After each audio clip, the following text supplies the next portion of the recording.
All right, lesson 9, Guitar Essentials Level 1. Not only are we doing guitar essentials, but we're doing the essentials of the musical language as well. This is quite a bit different than looking at tablature, which doesn't even tell you the rhythms to play, actually.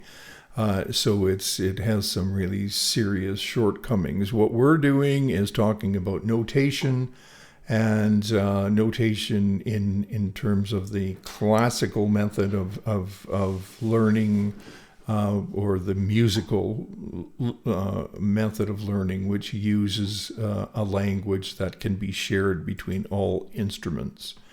Today we're going to just discuss do an introduction to rests. So far, we've looked at a quarter note, which in 4/4 time gets one beat for each note. Each note gets one beat. So in 4/4 time, you'd have 4 quarters, and you have a corresponding rest, and this would also get one beat of nothing, one beat of rest. Okay. Then we have a half note, and it looks like a little hat on the staff, and that gets that's a corresponding 2-beat rest to the 2-beat note value, right? So 2-beat rest, and a whole note. It looks like a hole on the staff, and it gets a full 4-beat rest. Okay, so. Guitaristically speaking, on the guitar, rests are produced in 2 ways. A left-hand mute, if your fingers are already playing a fretted note, then by simply releasing left-hand pressure, the string will stop vibrating. So, for instance, now I get a rest, right? I just stop, I relax my hand. And now what my finger does is it mutes the note that was ringing, right? That can be done with any note.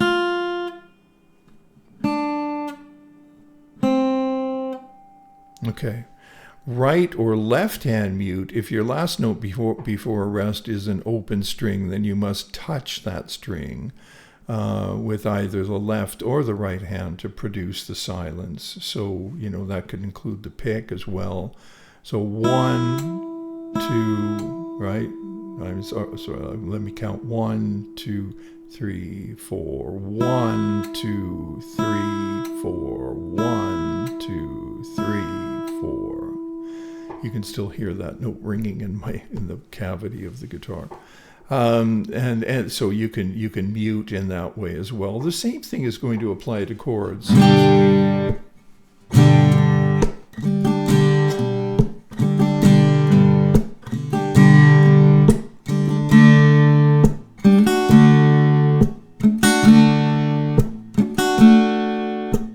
Just doing a palm mute here, right? Okay.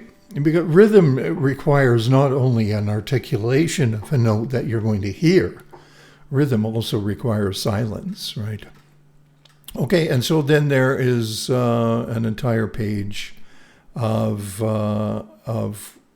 rests and counting. So in this first one, we would have 1, 2, 3, 4, 1, 2, 3, 4, 1, 2, 3, 4, 1. 2, 3, 4, 1, 2, 3, 4. And you can see that I was muting, right? And then let's do another one. Let's do number 35. 1, 2, 3, 4, 1, 2, 3, 4, 1, 2, 3, 4, 1, 2, 3, 4, 1, 2, 3, 4. Okay? Get the idea. Here we have at 36, we have a half note rest. And so this would sound like this. 1, 2, 3, 4, 1, 2, 3, 4, 1, 2, 3, 4, 1, 2, 3, 4, 1, 2, 3, 4. Okay, and I'm just muting, doing palm notes palm mute with those open strings, right? And let's just move on a little bit. How about number 41 down here? Okay, and 1, 2, 3, 4. 1, 2, 3, 4. 1, 2, 3, 4. 1, 2, mute 4. 1, 2, 3, 4, and so on. So, choose your mute, but you're going to have to figure out how to mute. Probably the most common one is going to be that palm, right? It's the same kind of mute that you're going to use when you're chording.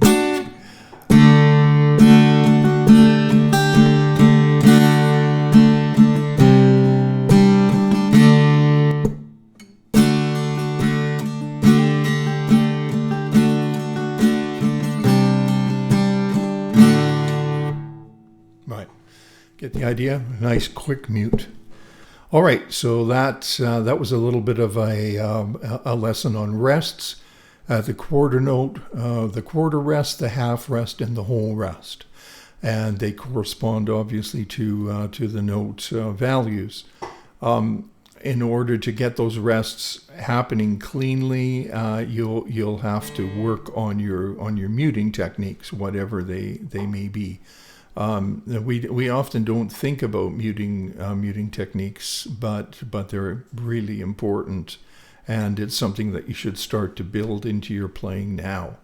Okay, that was it, and see you for the next session, which is notes on the second string, and we're going to add a few notes and do some other stuff. Great, thanks a lot. See you.